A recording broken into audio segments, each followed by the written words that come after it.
Assalamualaikum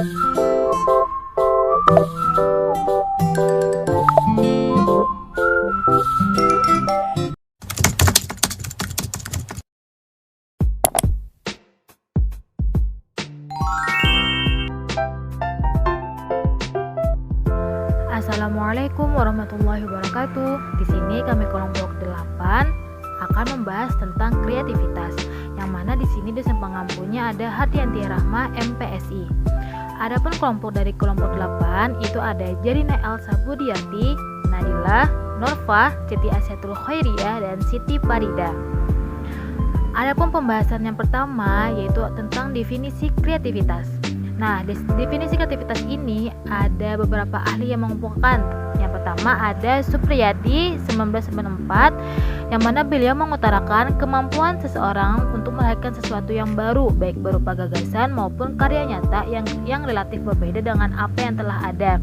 Nah, adapun menurut Samiawan tahun 1997, kreativitas adalah kemampuan untuk memberikan gagasan baru dan menerapkannya dalam pemecahan masalah. Nah, adapun dari definisi James G. Gallagher 1985, kreativitas adalah suatu proses mental yang dilakukan individu berupa gagasan atau produk baru atau mengombinasikan antara keduanya yang pada akhirnya akan melekat pada dirinya.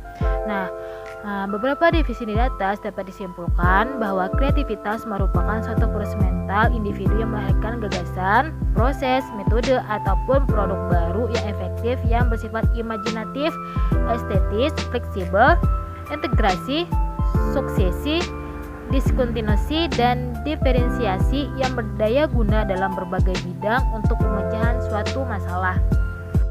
Nah, yang selanjutnya ada tujuan pengembangan kreativitas. Menurut Munandar, ada alasan mengapa kreativitas penting untuk dimunculkan, dipupuk, dan dikembangkan dalam diri anak. Yang pertama yaitu dengan berkreasi anak dapat mewujudkan dirinya. Yang kedua, kemampuan berpikir kreatif, dapat melihat berbagai macam penyelesaian suatu masalah. Yang ketiga yaitu bersibuk secara kreatif akan memberikan kepuasan kepada individu tersebut. Yang keempat, dengan kreativitas memungkinkan manusia meningkatkan kualitas hidupnya. Nah, begitu pula dari tujuan pengembangan kreativitas. Tujuan mengembangkan kreativitas belajar ada beberapa, yaitu yang pertama, mengenalkan cara mengekspresikan diri melalui hasil karya dengan menggunakan teknik-teknik yang dikuasainya. Nah, dengan kita mengembangkan kreativitas, kita bisa menggunakan teknik-teknik yang dikuasai untuk mengekspresikan hasil karya. Yang kedua, mengenalkan cara dalam menemukan alternatif pemecahan masalah. Nah, dengan kita mengembangkan kreativitas belajar, maka kita dapat menemukan alternatif dalam pemecahan masalah. Yang ketiga, membuat anak memiliki sikap keterbukaan terhadap berbagai pengalaman dengan tingkat kelenturan dan toleransi yang sangat tinggi terhadap ketidakpastian. Yang keempat, membuat anak memiliki kepuasan diri terhadap apa yang dilakukan dan sikap menghargai hasil karya orang lain. Nah, dengan kita mengembangkan ini, kita dapat menghargai hasil karya orang lain. Selanjutnya, tipe kreativitas. Terdapat 3 tipe kreativitas yang berbeda. Yang pertama, menciptakan. Nah, menciptakan ini adalah proses membuat sesuatu yang tidak ada menjadi ada. Jadi, sesuatu ini belum ada, lalu diciptakan menjadi ada.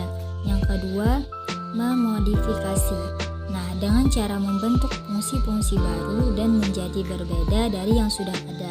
Jadi, tipe ini kreativitasnya sudah ada tetapi diperbaharui lagi dengan cara membentuk fungsi-fungsi yang baru. Dan yang ketiga, mengkombinasikan. Nah, mengkombinasikan ini adalah menghubungkan dua hal atau lebih yang sebelumnya tidak saling berhubungan. Jadi, mengkombinasikan ini adalah menghubungkan atau mencampurkan dua hal atau lebih yang sebelumnya tidak saling berhubungan menjadi berhubungan. Adapun contoh-contoh kreativitas yang dapat muncul kapan saja dan di mana saja tentunya bisa kita temui di kehidupan kita sehari-hari. Contohnya, misal buku bekas yang tebal yang tidak luput dari kreativitas. Nah, ia dapat dijadikan pot, yakni dengan melubangi bagian tengah buku, kemudian menambahkan media tanam seperti tanah. Nah, lalu pot buku tebal pun siap dijadikan hiasan cantik di sudut ruangan, ataupun benda rusak seperti roda sepeda yang dapat dimanfaatkan sebagai gantungan baju. Roda sepeda tak terpakai bisa digantung pada tiang yang tinggi untuk menjemur baju. Selanjutnya yaitu ciri-ciri kreativitas. Yang pertama adalah kefasihan. Kefasihan di sini berarti kemampuan siswa dalam menyelesaikan masalah terbuka atau open-ended dengan beberapa alternatif jawaban yang benar.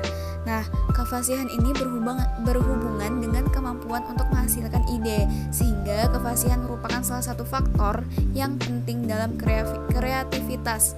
Nah, kefasihan ini mengacu pada bermacam-macam jawaban yang dapat dibuat siswa atas masalah matematika yang diberikan dengan benar.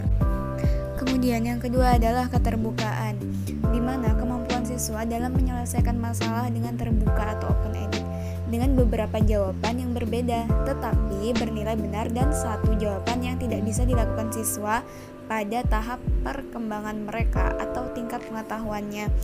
Nah, keterbukaan maksudnya di sini keterbukaan terhadap pengalaman baru. Oh ya teman-teman, jadi ciri-ciri kreativitas itu ditinjau dari dua aspek, yaitu aspek kognitif dan aspek afektif. Nah, jadi yang pertama adalah aspek kognitif. Nah, di mana yang pertama ada fluency yang artinya berpikir lancar, keterampilan berpikir lancar. Kemudian yang kedua flexibility, yaitu keterampilan berpikir luas atau fleksibel. Kemudian originality, yaitu keterampilan berpikir orisinil, dan elaboration, yaitu keterampilan memperinci. Kemudian evaluation, yaitu keterampilan menilai. Nah, itu segi dari aspek kognitif.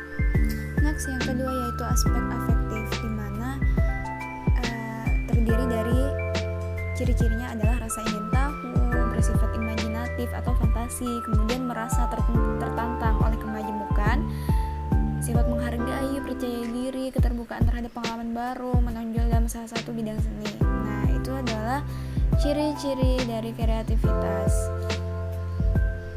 Selanjutnya, faktor pendukung dan penghambat kreativitas. Kreativitas anak usia dini dapat kita lihat saat anak bermain bebas mengekspresikan dirinya. Secara berangsur-angsur akan tergambar kreativitas anak setiap aktivitas yang dilakukan oleh anak, karena anak adalah insan yang aktif dan tidak pernah diam. Pengembangan kreativitas merupakan kemampuan mencerminkan kelancaran, keluasan, dan orisinalitas dalam berpikir, serta kemampuan untuk mengembangkan pemikiran dan aktivitas. Nah, ada 6 faktor pendukung kreativitas anak. Yang pertama ada waktu. Waktu, anak akan kreatif apabila diberikan waktu bebas untuk bermain dengan gagasan dan konsep yang dimilikinya. Yang kedua ada kesempatan menyendiri, yaitu hanya apabila tidak mendapat tekanan dari kelompok sosial anak menjadi kreatif. Yang ketiga ada dorongan, yaitu terlepas dari sejauh mana prestasi anak memenuhi standar orang dewasa, untuk menjadi kreatif, anak harus bebas dari ejekan dan kritikan. Yang keempat ada sarana. Sarana untuk bermain harus disediakan untuk merangsang dorongan eksperimentasi dan eksplorasi yang merupakan unsur penting dari semua aktivitas anak. Yang kelima yaitu lingkungan yang merangsang. Nah, jadi lingkungan yang merangsang juga merupakan hal yang harus ada untuk menumbuhkan kreativitas pada anak.